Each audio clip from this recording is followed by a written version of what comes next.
আপনারা হয়তো অনেকেই সিকিমে গেছেন, কিন্তু এত সুন্দর পরিবেশ আপনারা হয়তো কেউ সহজে পাননি।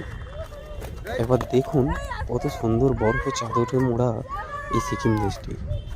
কি সুন্দর অপরূপ দৃশ্য, চারিদিকে বরফ আর বরফ।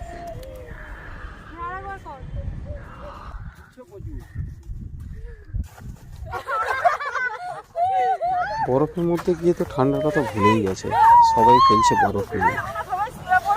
এই আনন্দ ভোলার মতো নয়। তাই আপনাদেরকে অনুরোধ করব, যখন সিকিমে যাবেন এই নাথুলা জায়গাটা একবার ঘুরে আসবেন। সত্যি বলছি, মন ভরে যাবে। আর এইরকম ভিডিও দেখার জন্য চ্যানেলটাকে প্লিজ সাবস্ক্রাইব করে নিন।